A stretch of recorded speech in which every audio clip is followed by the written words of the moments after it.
વિશ્વ એડ્સ દિવસ નિમિત્તે ભરૂચ સિવિલ હોસ્પિટલના સ્ટાફ દ્વારા ઉજવણી કરવામાં આવી હતી।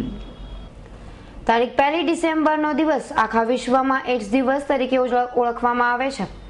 ભરૂચ સિવિલ હોસ્પિટલના આરએસઓ તથા in-charge civil surgeon doctor SR પટેલના માર્ગદર્શન હેઠળ ભરૂચ સિવિલ હોસ્પિટલના મેડિકલ સ્ટાફ, પેરામેડિકલ સ્ટાફ તથા વહીવટી સ્ટાફ દ્વારા ભરૂચ સિવિલ હોસ્પિટલ ખાતે વિશ્વ એડ્સ દિવસની ઉજવણી કરવામાં આવી હતી। એડ્સના નિશાન તથા સૂત્રો લખેલ આકર્ષક રંગોળી પ્રદર્શિત કરી જનજાગૃતિ લાવવાનો પ્રયાસ હાથ ધરવામાં આવ્યો હતો। કાર્યક્રમમાં એકત્ર થયેલ સ્ટાફ દ્વારા એડ્સના રોગને કારણે મૃત્યુ પામેલા લોકોને શ્રદ્ધાંજલિ પણ અર્પણ કરવામાં આવી હતી અને આ રોગ સાથે જીવન જીવતા લોકો તેમનું આગળનું જીવન સામાન્ય લોકોની જેમ જીવી શકે તેથી સારવાર આપવાના તેમજ એડ્સ રોગનો ફેલાવો અટકે તે માટે જનજાગૃતિ કેળવાય તેવા પ્રયત્નો કરવામાં આવ્યા હતા। આજે અમે વિશ્વ એડ્સ દિન તરીકે ઉજવણી કરી રહ્યા છે।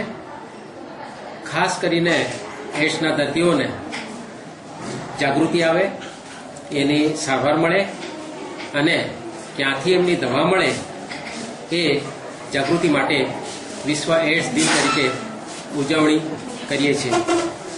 આજે અમે આનંદ અનુભવીએ છીએ કે અમારા મેડિકલ, પેરામેડિકલ અને સ્ટાફના સહકારથી અને આખા ગુજરાતમાં જ નહીં પણ ભારતભરમાં, દુનિયામાં આજે એડ્સનો રોગ કાબૂમાં આવી ગયેલો છે। એના કેસો ક્રમશઃ ઘટતા ગયેલા છે અને એ ખાસ કરીને લોકોમાં જાગૃતિ આવી છે।